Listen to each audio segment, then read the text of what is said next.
What's up, everybody? This is Chris with the Oak and Onion Board Game Podcast. I'm here with Aaron from the Barron's Game Room, an Oklahoma game company. And Aaron, I want you to just share a little bit about you guys' journey. When, why, how did you get started? Yeah. And we'll talk about some of what you got going on as well. Cool, great.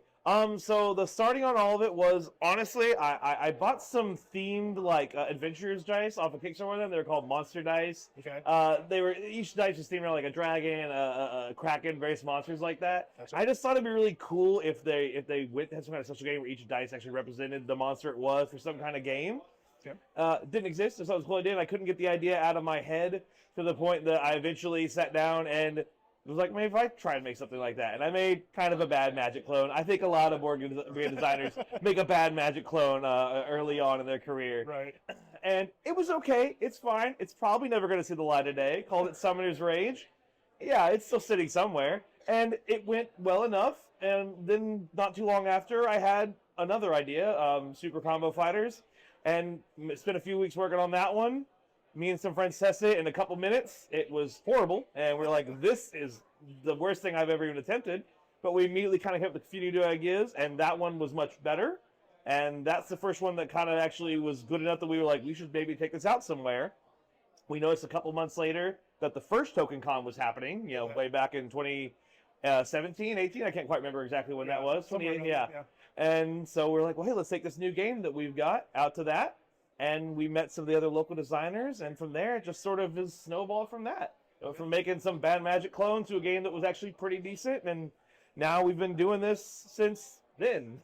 Okay. That's the basics of how we got into all of it. I gotcha. Yeah. I've always been curious, what's the meaning behind the name?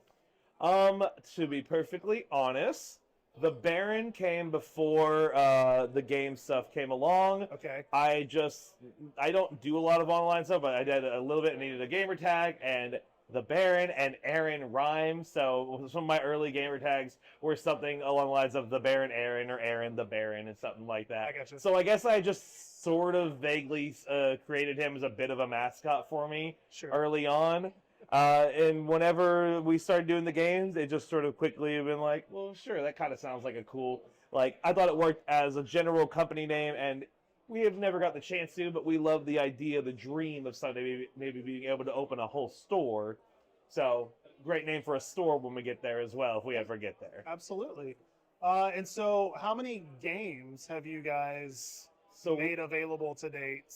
We have officially published 5. Technically, these are print-on-demand published, so 7? Okay. 8. Yeah, sorry. No, you're good. Yeah, I believe we have technically, officially published 8 games as of this point. Okay. We only have one mass market produced one, our sort of flagship one. Mini Meeple Melee here, this little Minton game. This is sort of our biggest success so far. Okay. We did a Kickstarter for this one a few years ago. Plenty of a whole story there on why that one took so long. But that is the one that it was successful enough on Kickstarter that we were able to do a good print run of this plus 3 expansions, so that went pretty well. Gotcha. Otherwise, we have several others that we've done small-scale print runs on through a website called the Game Crafter. Okay. Are you familiar with the Game Crafter? Yes. Yeah.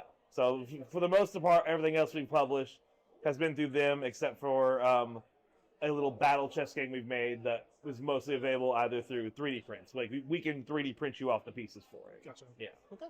So, if people are interested in following along with you guys or potentially looking into your games, where can people find you online? Yeah. Well, we're just the Baron's Game Room pretty much everywhere. Otherwise, our handle is sometimes just Baron's Games. But if you search the Baron's Game Room, I think we're literally on every major one. Facebook, we're even still on X, the place that is. We've been there from earlier on. We're still around technically. Instagram, Blue Sky, Threads. We're on all of them. TikTok and YouTube even as well. Okay. So pretty much if you're on a social media, we've probably got at least somewhat of a presence there to follow along. If you go to our website, baronsgames.com, there's a mailing list as well. Okay, awesome.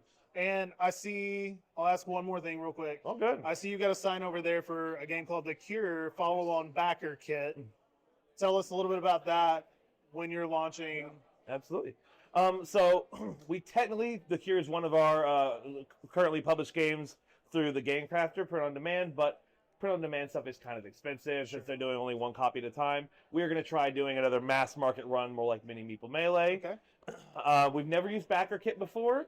Kickstarter is kind of the main place where you do that stuff, but they are doing an event in May called Pocketopia, where if you're releasing a pocket game, you have a better chance of getting some extra push out there and all that. So we're going to see if it works for us. We're going to do a backer kit for The Cure, where hopefully we'll get funded and get to have an actual nicer print run of that out. And it'll be a little bit nicer version of the game we already have. Instead of a little cardboard box, it'll be in a nice wallet. And it'll certainly be cheaper. Currently, we have to sell that game for $20. If that's funded, it's $12 a piece. So a good price discount because you're ordering so much many more. Yes, sir. Do you want to give us a quick little rundown? Sure. Show us The Cure. The Cure is a hidden role game for 2 to 4 players. Now, not many hidden role games can play as low as 2 to 4 players. We think we did a pretty good job at making that functional for such a small player count. And the whole idea of it is that it also plays in like 5 minutes. Okay. You can play an extended version that can go like 15, but it's meant to be a very fast game. The main important bits to it are there's never a guaranteed bad player. It's only a possible bad player. You'll always include one more roll card to the shuffle than you have players. So it's entirely possible that we might all end up being secretly good players, which we won't know, and our own paranoia can always get the best of us and still end up causing us to fail out. Gameplay-wise, it's very simple. All we are doing is adding numbers to a center pile here, trying to reach a specific goal range depending on player count. If the 3-player game, the 3 of us were playing, it would be 16, 17. However, we are always playing our cards face down. So you never exactly know what's being played. What you know is you know exactly how many, or you exactly know what cards are in your hand, and you do know how many of each card there are in the game. So you know the likelihood, sort of percentage chances of someone playing a certain card. When you play a card to the center, you simply say what the pile adds up to. So I would say the center pile is now 3. I'm telling the truth there. Great. But the next player might play a card and say, okay, the center pile is now 5, kind of implying they played a 2. Clearly not, though. The only other gameplay mechanic that we've left out so far is the microscope. At the start of your turn, you can request permission to use a microscope. If another player approves it, you can use that, and that'll let you check the last card played, but not everyone gets to see it. Only you get to personally look at it. So maybe you catch me in a lie, but now you have to convince the other player that you actually caught me in a lie. Because maybe you're the bad guy trying to throw some position my way. I'm like, I don't know what he's talking about. I definitely played a 2. He's full of crap. And yeah, that's really all that's going on. You play until the majority of the table thinks the center pile's in a good spot. If most of the people vote to stop, you count them all up. If you land in the goal range, great. All the good players win. If you land anywhere else, the bad player wins, if there is a bad player. If there's no bad player, then unfortunately we all just lose. All right, so that's The Cure. Thanks for the quick rundown of that, Aaron. It wasn't too long. It's launching on BackerKit May 7th, along with a bunch of other pocket-sized games. So if you love pocket wallet-sized games, this sounds like something to check out. And again, that's the Barron's Game Room, all over the internet. Check them out.